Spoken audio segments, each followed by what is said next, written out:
3. Del New Deal al progresismo. El jueves 24 de octubre de 1929, el mercado de valores de Nueva York se desplomó. La crisis se extendió del sector financiero a toda la economía. Y ninguna de las naciones desarrolladas de Occidente resultó indemne. El desempleo se disparó hasta superar la cuarta parte de la población. El número total de desempleados superó los 30 millones. Excepto en la Unión Soviética, la producción cayó en los principales países industriales una media del 27%. A principios de 1933, en los primeros 100 días de la presidencia de Roosevelt, se presentaron muchos proyectos de ley para resolver la crisis. Estas políticas ampliaron la intervención gubernamental de la economía. Se aprobaron importantes reformas. El Congreso promulgó la Ley de Emergencia Bancaria, la Ley de Ajuste Agrícola, la Ley de Recuperación Industrial Nacional y la Ley de Seguridad Social. Aunque el New Deal de Roosevelt terminó con el inicio de la Segunda Guerra Mundial, muchas de las instituciones y organizaciones que surgieron en aquel periodo han seguido moldeando a la sociedad estadounidense hasta nuestros días. Roosevelt emitió más órdenes ejecutivas de las que sumaban todas las emitidas por todos los presidentes que le precedieron en el siglo XX. No obstante, la tasa de desempleo en Estados Unidos no bajó de los 2 dígitos hasta la guerra.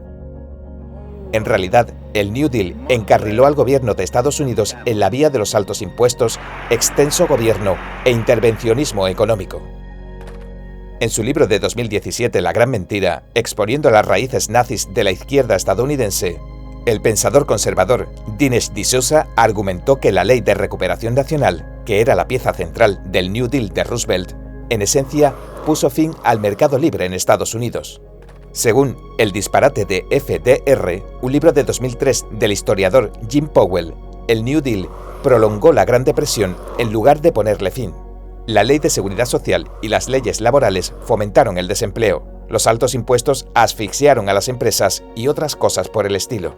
El economista y premio Nobel Milton Friedman elogió el trabajo de Powell diciendo: como Powell demuestra sin lugar a dudas, el New Deal obstaculizó que Estados Unidos se recuperara de la contracción, prolongó y aumentó la situación de desempleo y preparó el terreno para un gobierno cada vez más intrusivo y costoso. El presidente Lyndon Johnson, que asumió el cargo tras el asesinato del presidente Kennedy en 1963, declaró la guerra a la pobreza en su discurso sobre el Estado de la Unión de 1964 y lanzó los programas nacionales de la Gran Sociedad. En un corto periodo, Johnson emitió varias órdenes ejecutivas, estableció nuevas agencias gubernamentales, reforzó las ayudas sociales, subió los impuestos y amplió drásticamente la autoridad del gobierno. Cabe señalar las similitudes entre las medidas del presidente Johnson y el nuevo programa para los nuevos planes del Partido Comunista Estadounidense, que se publicó en 1966.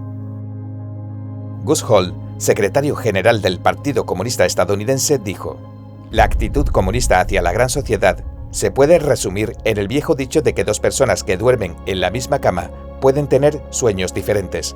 Los comunistas apoyamos todas las medidas basadas en el concepto de la gran sociedad porque soñamos con el socialismo. La misma cama a la que Hall se refería eran las políticas de la gran sociedad. Aunque el Partido Comunista Estadounidense apoyaba la iniciativa de la Gran Sociedad, la administración Johnson decía pretender mejorar el sistema democrático de Estados Unidos. La intención del Partido Comunista era otra: acercar a Estados Unidos al socialismo paulatinamente. Las consecuencias más graves de esta gran sociedad y de la guerra contra la pobreza fueron 3. Aumentaron la dependencia del pueblo a las ayudas sociales, animaron a la gente a no trabajar y dañaron la estructura de la familia. Las políticas de ayuda social favorecieron a las familias monoparentales, incentivando el divorcio y que los hijos nacieran fuera del matrimonio. Según las estadísticas, la tasa de niños nacidos fuera del matrimonio en 1940 era del 3,8%. En 1965, esta cifra aumentó al 7,7%. En 1990, 25 años después de la reforma de la Gran Sociedad, la cifra era del 28% y volvió a subir al 40% en 2012. La desintegración de la familia trajo consigo una serie de consecuencias generalizadas como una mayor carga financiera para el gobierno, una mayor tasa de criminalidad, el deterioro de la educación familiar, pobreza intergeneracional, y una mentalidad de subsidio, lo que provocó tasas mayores de desempleo voluntario. Una cita atribuida al historiador y jurista escocés Lord Alexander Fraser Tytell reza: «Una democracia no puede existir como forma permanente de gobierno. Solo pueden existir hasta que los votantes descubran que pueden intercambiar su voto por las dádivas del tesoro público. A partir de ese momento, la mayoría siempre votará al candidato que prometa más beneficios del tesoro público. Así que la democracia acaba colapsando por una política fiscal poco rigurosa y acto seguido se impone una dictadura». Como dice el refrán chino, es fácil pasar de ahorrar a derrochar, pero de derrochar a ahorrar es difícil. Una vez que la gente se acostumbra a depender de las ayudas sociales, el gobierno no puede reducir ni la escala ni las ayudas. El Estado benefactor occidental se ha convertido en un lodazal político para el que ni políticos ni funcionarios hallan solución. En los años 70, la extrema izquierda dejó de usar los términos revolucionarios que disgustaban al pueblo estadounidense y los sustituyó con otros menos hirientes como liberalismo y progresismo. Todo el que haya vivido en un país comunista conoce esta estrategia, ya que el Partido Comunista ha usado el término progreso casi como un sinónimo de comunismo. Por ejemplo, el término movimiento progresista se refería al movimiento comunista e intelectuales progresistas se refería a personas procomunistas o miembros clandestinos del Partido Comunista. El liberalismo, por su parte, no es muy diferente del progresismo, ya que tiene la misma connotación de impuestos altos, mucha ayuda social, un vasto gobierno, desprecio por la religión, la moral y la tradición, el uso de la justicia social como arma política, la corrección política y el activismo y fomento del feminismo, la homosexualidad, las perversiones sexuales y cosas similares.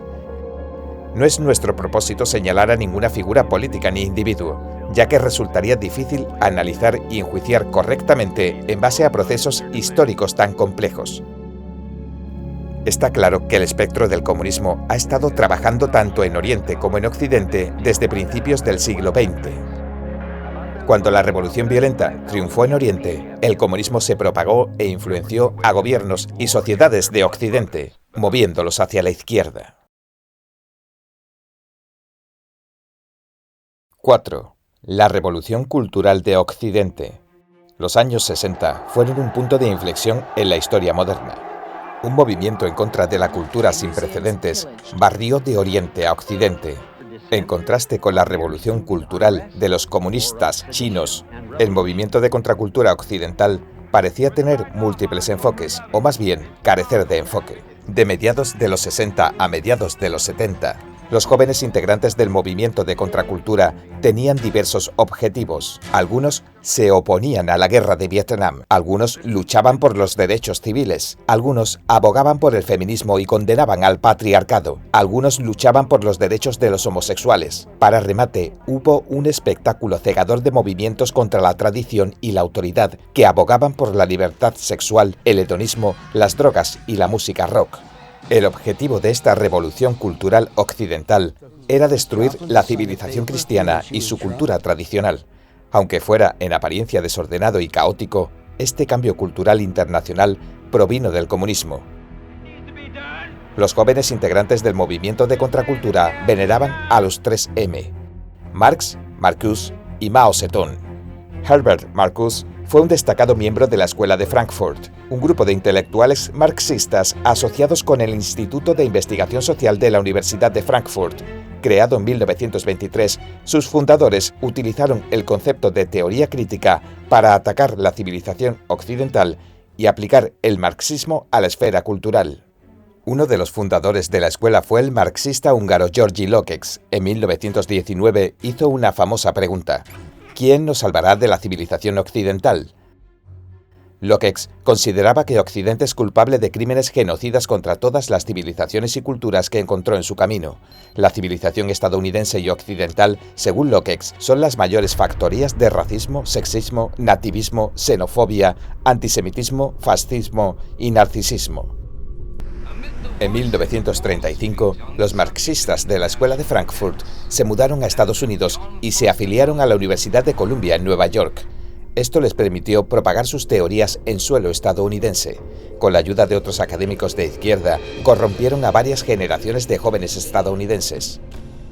Combinando el marxismo con el pansexualismo freudiano, las teorías de Marcuse catalizaron el movimiento de liberación sexual. Marcuse creía que la represión que ejercía la sociedad capitalista sobre la propia naturaleza entorpecía la liberación y la libertad. Por lo tanto, era necesario oponerse a todas las religiones tradicionales, la moral, el orden y la autoridad para transformar la sociedad en una utopía de placer ilimitado donde no hubiera que esforzarse.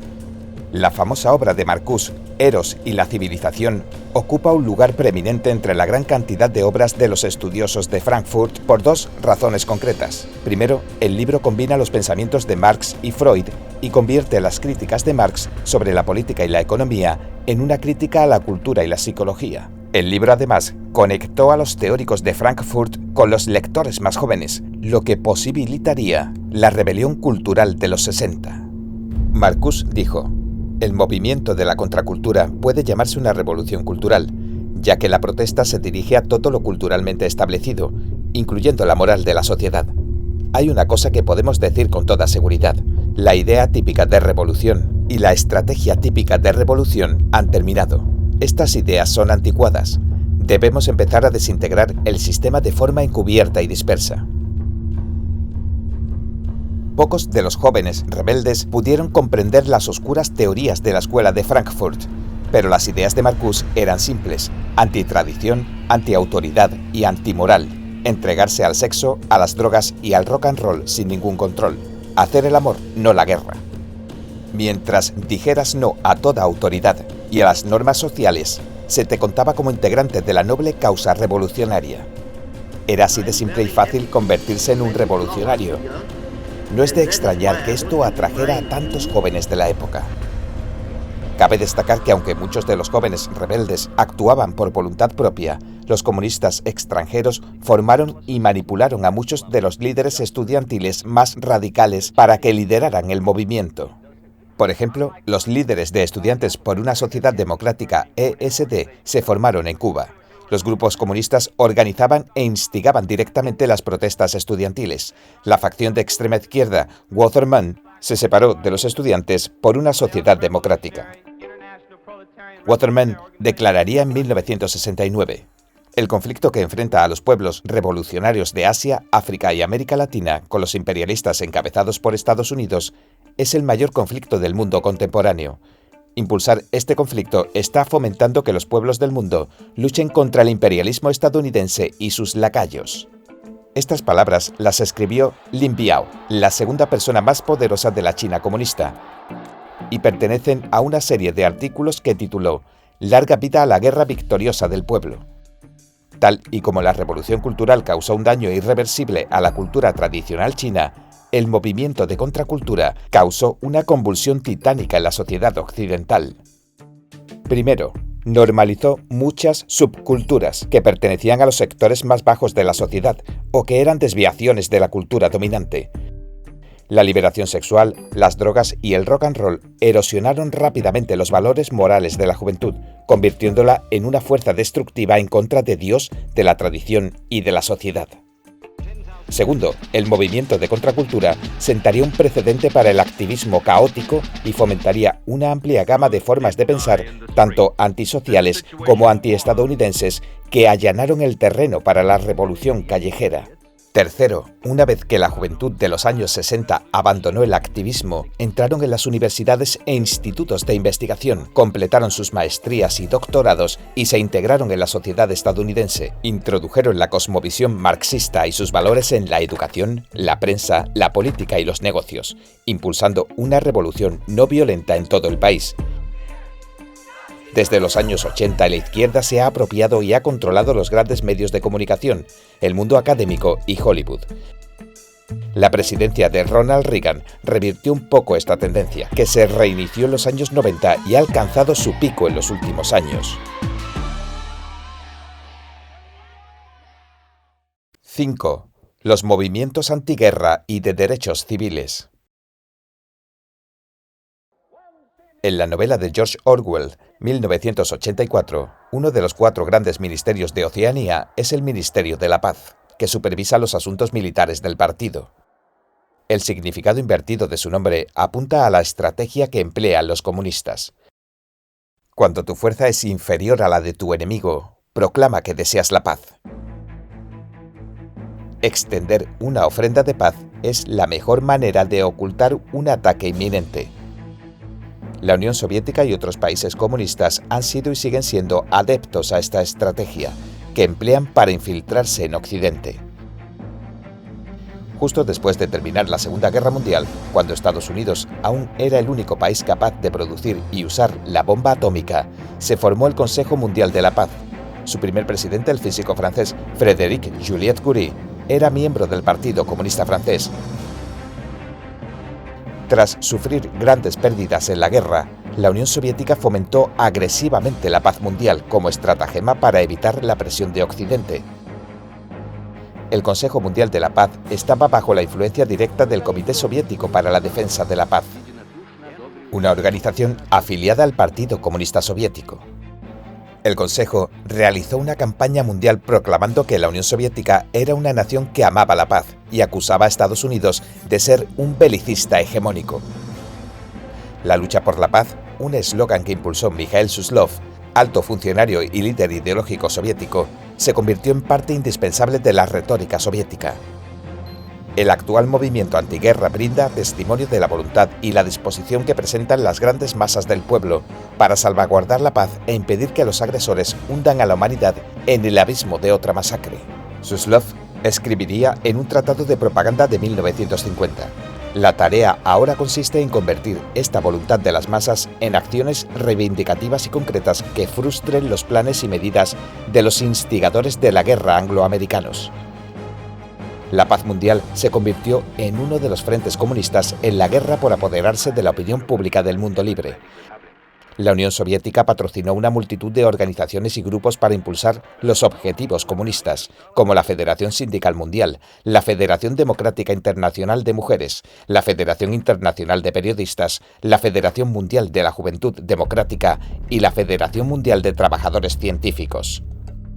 Vladimir Bukovsky, destacado disidente soviético, escribió en 1982: los miembros de la vieja generación aún pueden recordar las marchas, los actos y las peticiones de los años 50. Ya no es un secreto que toda la campaña se organizó, dirigió y financió desde Moscú, a través del llamado Fondo de Paz y el Consejo Mundial de la Paz que dominaban los soviéticos. El ex secretario general del Partido Comunista de Estados Unidos, Gus Hall, dijo: es necesario que ampliemos la lucha por la paz, incrementar su nivel, involucrar a un número mucho mayor, convertirla en uno de los temas de cada comunidad, de cada organización popular, cada sindicato, cada iglesia, cada casa, cada calle, cada punto de reunión de nuestro pueblo. Los soviéticos impulsaron el movimiento de lucha por la paz en 3 oleadas durante la Guerra Fría. La primera comenzó en los años 50. La segunda fue el movimiento antiguerra de los años 60 y 70. Stanislav Lunev, exoficial del GRU soviético, la inteligencia militar, que desertaría a Estados Unidos en 1992, dijo que el GRU y la KGB ayudaron a financiar casi todos los movimientos y organizaciones antiguerra en Estados Unidos y en el extranjero. Ronald Reagan, antiguo marxista y activista del movimiento contra la guerra de Vietnam, admitió: nuestra intención nunca fue tanto acabar con la guerra como usar el sentimiento antibélico para crear un nuevo movimiento socialista revolucionario en casa. El tercer gran movimiento antiguerra tuvo lugar a principios de los años 80, cuando Estados Unidos colocó estratégicamente misiles nucleares de alcance intermedio en Europa. Los manifestantes antiguerra exigieron que tanto Estados Unidos como la Unión Soviética limitaran sus arsenales nucleares y en 1987 se creó el Tratado sobre Fuerzas Nucleares de Rango Intermedio o INF. Como el bloque soviético carecía de libertad de expresión y transparencia política, solo el Occidente democrático pudo garantizar que cumplía con el tratado. Tras la Guerra Fría, durante el inicio de la guerra contra el terrorismo, organizaciones con vínculos comunistas o de izquierda radical siguieron jugando un papel importante en el movimiento antibélico estadounidense. Los comunistas también planearon apropiarse del movimiento por los derechos civiles en Estados Unidos. Ya a finales de los años 20, el Partido Comunista de los Trabajadores de Estados Unidos veía un gran potencial para la revolución entre los afroamericanos. Un manual de propaganda comunista publicado en 1935, Los negros en los Estados Unidos soviéticos, proponía lanzar una revolución racial en el sur para establecer una república negra que se combinara con la revolución proletaria generalizada. En los años 60, elementos del movimiento por los derechos civiles recibieron el apoyo de los partidos comunistas soviético y chino. El extremista Movimiento de Acción Revolucionaria y el maoísta partido Pantera Negra obtuvieron el apoyo o la influencia directa del PCC.